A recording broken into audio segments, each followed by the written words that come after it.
Hi, my name is Rebecca Lee, and I co-wrote this book, The Mercury Detoxification Manual, with Andy Cutler, PhD, who I always say should have got a Nobel Prize for what he figured out. He really should have. You know how history gets divided up into ages, the Bronze Age, the Iron Age, and so forth, and we could call our age the age of poison. Everywhere you look, there's some frigging poisoning going on. What I find ironic is that the main underlying toxin is mercury. It's ironic that we are managing to poison ourselves with this ancient stuff. And the majority of us don't even know this is happening. We just think the profound personality effects are just who we are.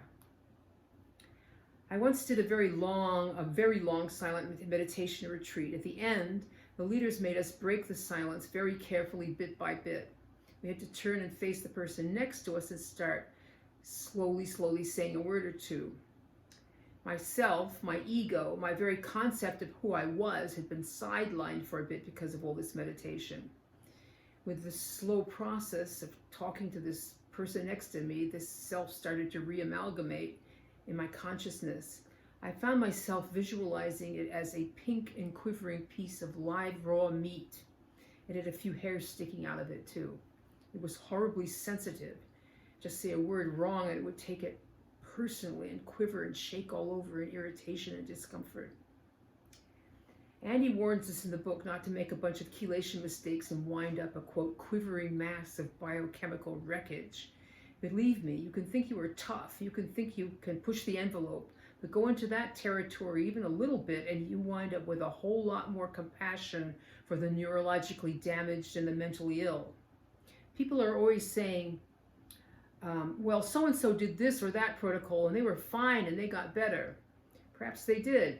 People do get better doing IVs or drinking cilantro smoothies. Sometimes they do, I suppose. But another analogy Andy used to use was Russian roulette.